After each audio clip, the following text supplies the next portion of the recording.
Over the next 30 years, the number of older Americans is expected to double. They call it the silver tsunami, and it is coming. Their nest eggs are at risk, targets for scammers. They're looking for money, and they really don't care what they're doing, obviously, to hurt folks. I truly believe he would be here today if it weren't for these people, these horrible people. From identity thefts to phone scams. They are going to continue to call until they have drained you of every penny. Tricky mortgage deals and bank products. You know, you kind of think you're going to trust your bank because they're on your side. Where did we get that idea? The opportunity for loss is endless, and it's turning some senior lambs to lions. You do everything you're supposed to do, and somebody's going to come along and just say, I'm taking this and there's nothing you can do about it. I don't think so.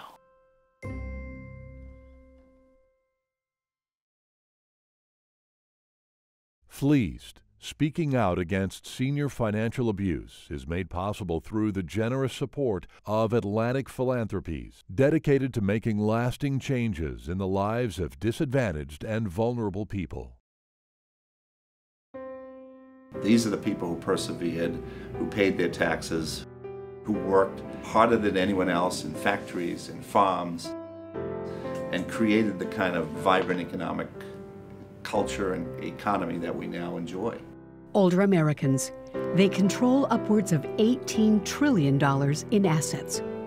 This isn't so much about seniors being vulnerable as it is you've got some really top-notch people that are trying, that are unfortunately very capable of taking money from you. Financial elder abuse is probably one of the largest growing crimes in our country. It's estimated that 1 in 5 seniors are victims of financial abuse or fraud. He totally cleaned out his 401k and mortgaged his condo and his house, both his cars. Of course, I would have given him the house and the whole caboodle. I thought I was too smart to be scammed, but it doesn't work that way. They caught me, and I have worried and worried myself about it.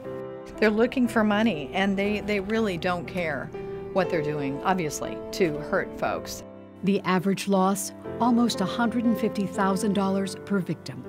They're very good at figuring out how much money you have in your retirement account, how much your house is worth, how much your vehicle's worth. They are going to continue to call until they have drained you of every penny.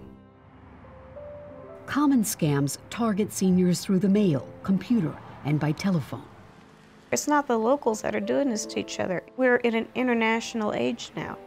And so these people are coming from far away, other countries. An international phone scam promising sweepstakes winnings recently targeted seniors in rural Indiana. Friday, 6:28 a.m. My father was Jack Liebarker. He died just a few months ago, but he was a victim of a scam. A couple of years ago, our financial advisor said, you know, you really got to talk to your dad. I think he's in trouble. I will deliver your money today. I just want to say that first before you say anything else, because I know you may be upset. Okay. Apparently the promise was that, you know, he was going to make money, that if he would send them $5,000, he would make $10,000. They would send him back $10,000 in a month. So I just think these people kept calling him and promising him $1 million, and he kept telling me, I'm going to make money. We found little tokens that they sent him in thanks for his donation or whatever all over the house. And the more I came across, the angrier I got. And it's just like, what, you know, why are you sending him this junk? And why did you believe it, Dad? So I want you to do $500 for Patricia Francis and $300 for Elaine. Right? Fine, so we can cover everything. You make it hard on me. So I'm not making it hard. I'm going to make everything great, okay, for today. I promise. You could tell in his voice there, he was so sick. And it was just probably maybe 2 hours later that the people found him collapsed. I think the stress that he was going through from these people is why he had the heart attack. And then it just got worse. They're from a generation where they are not expecting to be ripped off on the telephone in particular. They're not as alert to people trying to steal their identity, people trying to steal information from them that's going to make them vulnerable or make them literally a subject of a scam. Most often, the calls originate overseas, but phone banks here are known to hire convicted felons and desperate students. We were told to push those people as hard as possible because, one, they said that they were, they're lonelier people. They like to be on the phone in the first place. They want to get the phone call. They want to talk to someone. And so they want to hear good news. They want a little bit of excitement in their life. They have a hard time being disrespectful, like, hey, get off the phone. They won't just hang up on you. So you can just keep talking until they give in. All right, okay. Well, call me back as soon as you can. Okay. All right, bye-bye now. All right, be careful. Bye. I truly believe he would be here today if it weren't for these people. These horrible people. It was Satan. That was pure Satan. As a Christian, I know who the force is behind that. I know. I just really hate these people. I don't know how else to say it, I just don't know how they lay their head down at night and feel good about themselves.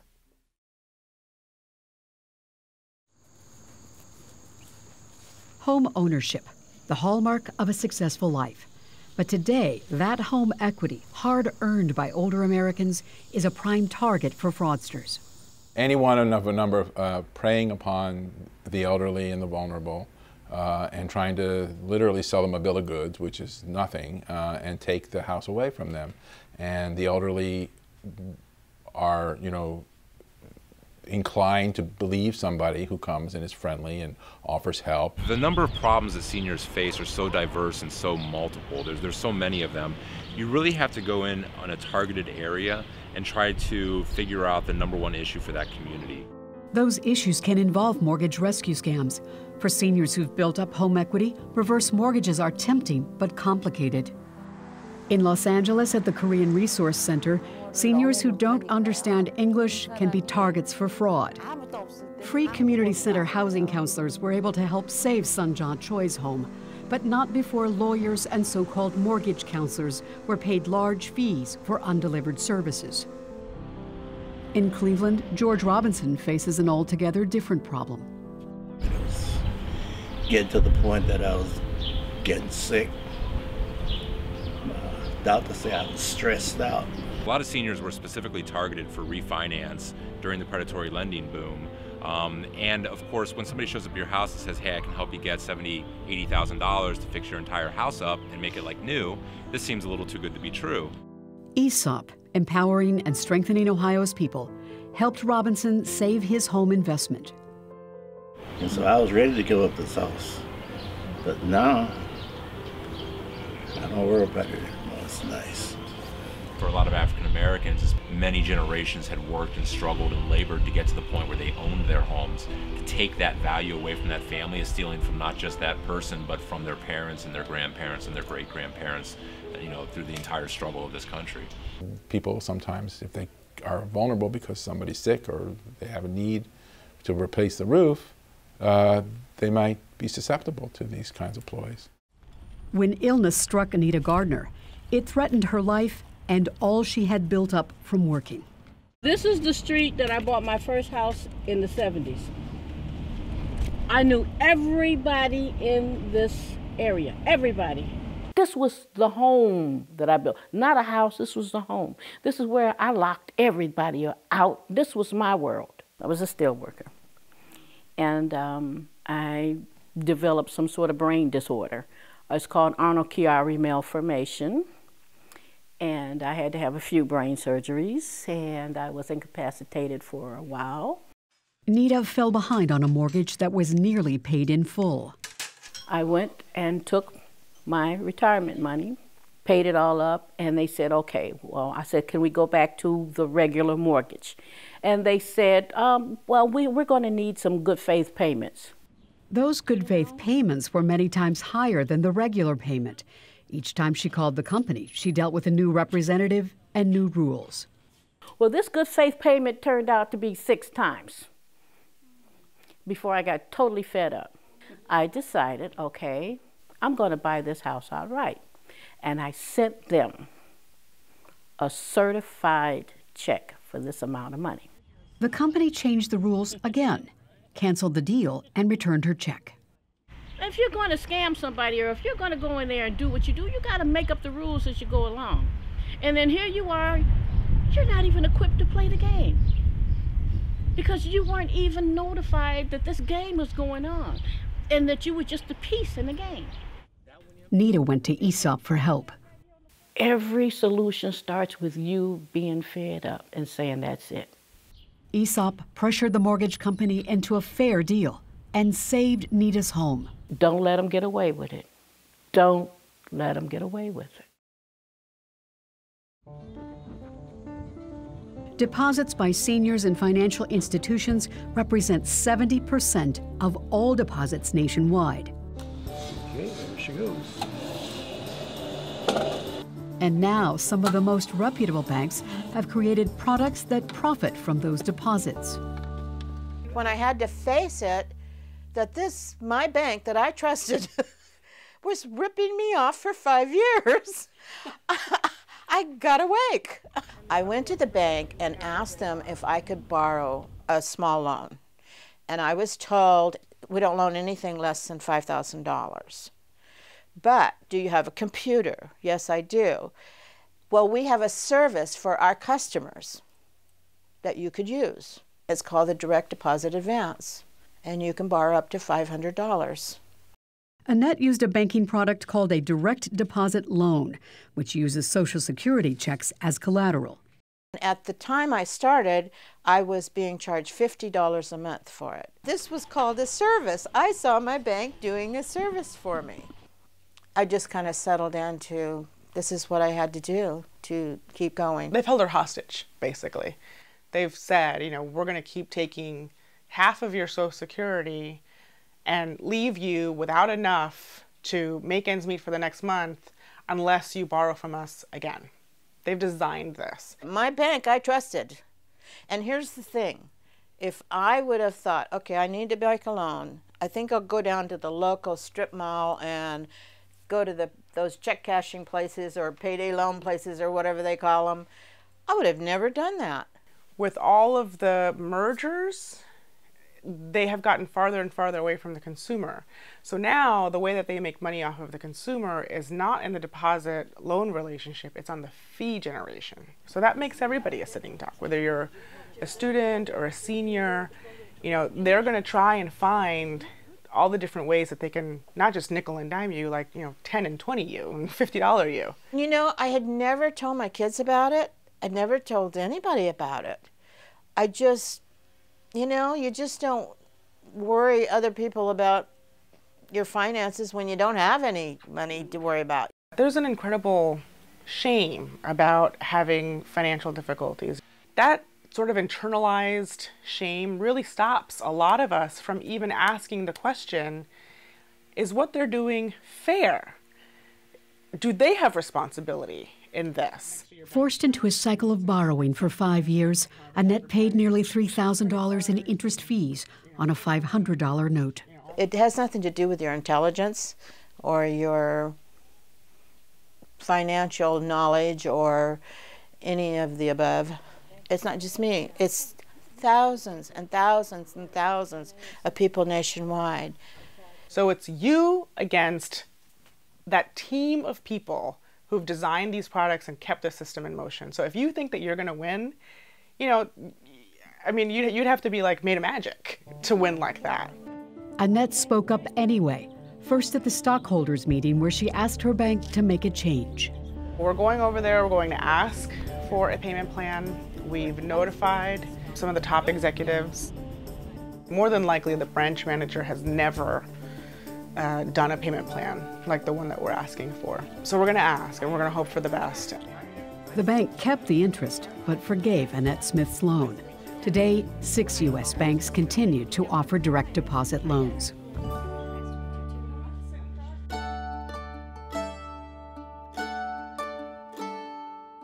there's a real challenge here for us to help seniors protect themselves, to understand what the risks are, to take the actions that are needed in order to protect those very important assets. We need to get to the seniors. We need to tell them, you know, these things are really happening and they can happen to you. Speak up and speak out, because when you do that, when you tell others, when you report, that gives encouragement to other friends to do the same thing.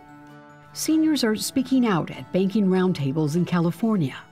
We're doing a number of sort of meetings like this to learn some of what you think about ways that financial abuse amongst older Americans might be prevented. No one was asking the older adults themselves, what does age-friendly banking mean to you? So that's what we're doing here. From the video, was there anything there that you had experienced before? I won a contest for a $100 gift certificate, but I had to pay $15 to get the gift certificate, and they wanted my credit card, and I told them they were crazy. That's right. What about you, Joy? I got hit by a hacker. You did? Oh yeah. Okay. There was 40 of us on a page, and he cleaned all of our accounts out. I didn't ever think anybody would do this to me. Oh, no, yes. I thought I was, you know, protected, and I really wasn't. But another thing that's really important, it sounds like, is for the tellers to know who you are, know your face, to have a relationship with you. Like, I know everybody in the bank. I've been there 9 years, and they know me, and I know them. Our group talked a lot about relatives that take advantage of older people. Okay. I worked with Social Security Administration for years, and I had a large struggle with them because they believe the first and foremost person to go to is a family member. So many times we saw many just disabled and older adults get very victimized by family. You know, I got three grandchildren, and I'm watching each one closely to see which one's gonna be the trusted one. Speaking of people you trust, in the medical field, there are advocates. I wonder if there could be financial advocates as well. That's a great idea. It's interesting to learn what people want. It makes so much sense because banks haven't had the best reputation as of late. I think that everyone, not just older adults, but everyone will be pleased to see banks paying attention to the recommendations we find today. Bank of the West is actively involved in industry efforts to reduce elder financial fraud. When I came to the bank, I started seeing firsthand elder abuse, financial elder abuse cases coming across my desk. As we sit here in a branch today, if a frontline customer service representative detects and observes activity on the part of an elder customer that is out of the ordinary, they'll engage the elder customer in conversation. Why are you sending this money to Nigeria? Can you tell us a little bit more about this? A high percentage of times that will allow that elder to drop the veil and talk to us about it. In many states, banks are required by law to report suspected elder financial abuse. You don't violate anybody's privacy so long as you are reporting what you think is a suspected problem to law enforcement. It's not a social thing that we don't have to pay attention to. It is a crime. The best way to guard yourself against scams is to stay engaged in your community, connected to your peers, to trusted organizations, so when a new scam does present itself, there's word of mouth, education opportunities within the community to head it off. Unless you know it's a legitimate business and someone that you're doing business with, do not share your personal checks with strangers. The most important thing is for people to not become susceptible to the scam, to not make that payment and not believe that lie. Every day, and 2 or 3 times a week, I get things about hearing. I don't have any hearing problem. I've never had any hearing problem. I'm really excited with the whole idea of we've looked at people that initially are, quote, victims, but over time they resolve their particular scam or their particular situation, and then they mobilize and they help others. It really transforms them. It really sort of in a way turns them from lambs to lions. You know what? I'm tired of even trying to understand. My thing now is to stop it. Once a victim, now Nita Gardner works to help other seniors protect their housing investments. A lot of people who have houses in this community are now retired or seniors, and they can't afford to fix them up. And so what we're trying to do now is find programs to make sure that they get their houses fixed up. Gardner formed Concerned Citizens and now advocates for seniors and their neighborhoods in housing court. The housing courts are fighting, trying to figure out ways to keep these people in their houses, keep these communities together. And Ms. King, do you live in this property? Yes, you're an owner-occupant? Yes. Mrs. King recently came home from the hospital to find burglars had stripped her home of everything. This is as dire circumstances I've come across recently, and I want the court to know that. My hope would be is that she's eligible for the selective intervention program, and there may be some assistance that this court could find that may get her in the right direction. I love housing court. I do. I absolutely love housing court because the judge is just the greatest guy, because he's trying to give the seniors a break, because he sees everything.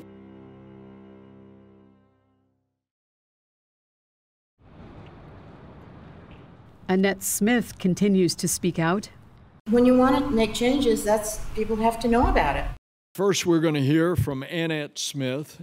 She will share her personal experience as a deposit advance customer and the difficulty she's had in getting out of this cycle of death. The Senate Special Committee on Aging invited me to come and tell my story. 5.5 years ago, I asked my local branch for a small personal loan. In fact, I thought that since banks were required to follow certain laws, they couldn't do what those payday loans people were doing.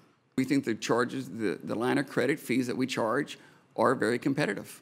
I'm just asking you, do you think that it's appropriate for some of the most respected banking names to be making 200% plus off of their customers? I'm afraid I just can't understand the distinction between how deposit advance has somehow improved Ms. Smith's life over that of going to a storefront where she could have also gotten a payday loan. I would suspect that there's an educational program that is needed here to alert them to the downsides of these loans. I'm asking you today to please do something, whatever you can, to stop banks from doing this to other seniors across the country. All those thousands of people that weren't there, I was the one speaking for them, and I had to do it. I had to do it. It was that moment, that time. It had to be done. 7.3 million older Americans have been victimized by financial scams. Change can only happen through communication and collaboration. We need to build an understanding in the community that there are other helping hands available, that they can go to the Area Agency on Aging, the Council on Aging, the Family Service Agency, trusted community organizations that can help them assess what might seem too good to be true, and in fact is too good to be true. We got to stop having this be a silent crime. We've got to start standing up and saying, hey, this is wrong. These are resources that are valuable to me and valuable to all of us. Older Americans can speak out by reporting financial fraud. Consumer Protection Division, this is Stephanie. Phone and internet scams, mortgage and identity thefts can be reported to the FBI and the state's attorneys generals. We get notices about scams all the time, and we have a consumer alert program that goes out to warn people about this is the latest thing we're seeing. A dynamic partnership of national, state, and local resources is growing into an army for doing good and protecting seniors and their assets. Everybody's sitting around the table, sharing information and trying to collaborate in the best way that we can to go after these scammers and to really put an end to some of these deceptive acts. Seniors shouldn't be worried. They should be comfortable. They should be revered. They should be able to spend these last few years or decades with dignity and love and sensitivity and happiness. Meanwhile, in Indiana, the Liebargers wait for justice. I mean, we're still cleaning out his condo. We're still working with the attorney. trying to get things settled. And how many people have to wait, you know, almost half a year after their father died, you know, and they're still trying to pick up the pieces? I believe that God will give me the faith and the strength to get through it. So I'm not one of these people that says, why me, why me, why me? I'm just hoping that from this, from all of this, that some kind of justice will come to Jack Langberg. You know, people in America, you gotta listen to this. Kids, you know, parents communicate, talk to each other. If you see something going on in somebody's life and maybe their children aren't around, let them know. We were trying to talk to Dad, we should have been talking to each other. That would have helped.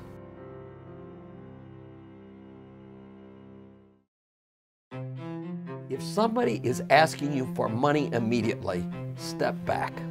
If it's that much of a real concern, another day talking to another person that you trust about the situation can make all the difference in the world. That if we can just prevent one person from being financially abused, just one person, it was worth going out and talking to thousands. The country's great not because of the buildings or the money. It's great because of the people. Well, guess what? These were the people who made it great. One person can make a change. One person can make a change. And so I believe that. Fleeced, speaking out against senior financial abuse, is made possible through the generous support of Atlantic Philanthropies, dedicated to making lasting changes in the lives of disadvantaged and vulnerable people.